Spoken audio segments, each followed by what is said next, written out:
निहायत महफूज air condition कमरे में जहाँ धूल का गुजर ना हो, वहाँ पे भी आप रहेंगे और 2 दिन ना नहाइए, तीसरे दिन रगड़िए तो आपको मैल बदन में मिलेगा। क्यों? ये मैल अंदरून से पैदा होते हैं। तो कई मरतबा फ़िक्र की ख़राबी अंदरून से भी पैदा हो जाती है और कई मरतबा बैरून से होती है। तो इंसान इस दुनिया में रहता है तो कभी उसके अखलाक ख़राब होते हैं, कभी उसका अक़ीदा ख़राब हो जाता है। नबी का दूसरा मिशन ये है कि वो उनको उस तरह की गंदगियों से बचाए। फ़िक्रें ख़राब हो जाए तो फ़िक्र की गंदगी से बचाए। लोगों ने समझ लिया है कि सूद से तरक्की हो जाएगी, इंटरेस्ट से तरक्की हो जाएगी, समझ लिया है। अब समझ लिया है, समझाया गया है, अब लग गए हैं उसमें। तो ये समझाना पड़ेगा कि सूद से तरक्की नहीं हो सकती है, क्योंकि वो तरक्की माकूस होती है। कैसे? वो तो दिखने की, छलावे की तरक्की होती है। रियल में एसेट होता ही नहीं है, सरमाया होता ही नहीं है। वो तो बैंक ने लॉन्च किया है ताकि आप मकान लो, गाड़ी लो। आपके पास तो पैसा है नहीं रियल में। अब आपने गाड़ी की तलब बढ़ा दी तो कंपनी पे लोड हुआ, कंपनी के पास भी पैसा नहीं है। उसने फिर बैंक से आला शरह सूद पर जो है लोन लिया।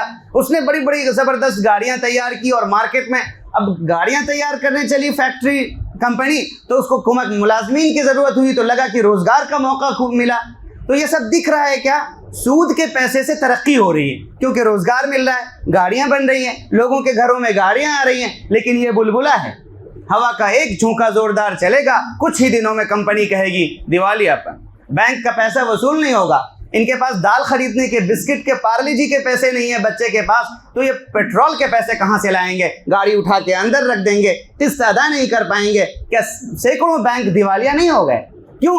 सूद में रियल में एसेट है ही नहीं, फर्जी तौर पे एक सरमाया डिस्ट्रीब्यूट किया गया है ही नहीं। उसके बरक्स क्या फरमाया? यमहकुल्लाहु रिबा व युर्बि सदक़ात। फरमाया सूद को अल्लाह मिटाता है।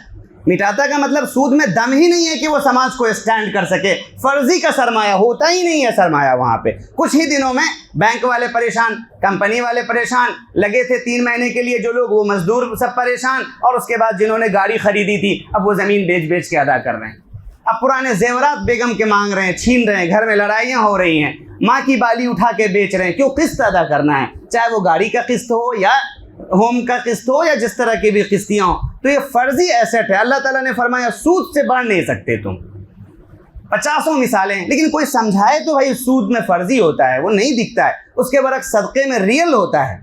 कैसे? ज़कात में रियल होता है, क्योंकि ज़कात उसी पे फ़र्ज है जिसके पास एसेट है। साल भर गिफ्ट के बाद, खर्च के बाद, सब कुछ करने के बाद अब जो माल बचा उसमें से सिर्फ 2.5% वो निकाला आपने, निकाल के रियल में दिया आपने रिश्तेदारों को, रियल में दिया गरीबों को, रियल में दिया मदारिस को, रियल में दिया यतीम खाने को। तो सब जगह जो एसेट पहुंचा तो वो रियल एसेट था। इसी वजह से क्या होगा? उससे मईशत, इकोनॉमी बूस्ट कर जाएगी ज़बरदस्त तरीके से। लेकिन समझाएगा कौन? कैसे?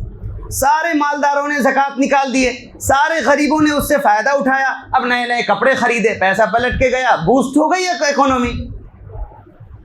सामान, फर्नीचर खरीदा गया, बूस्ट हो गई है इकोनॉमी, रियल में पैसा आपको पहुंचा।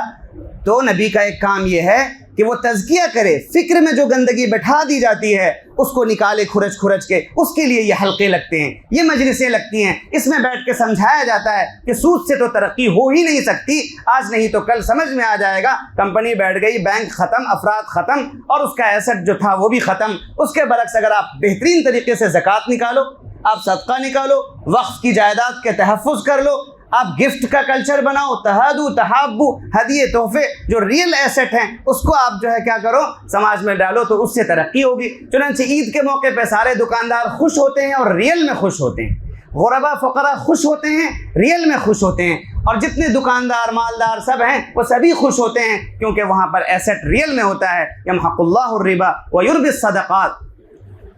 अल्लाह ताला सदक़ात को बढ़ाता है। इसको और भी 10 तरीके से समझाया जा सकता है।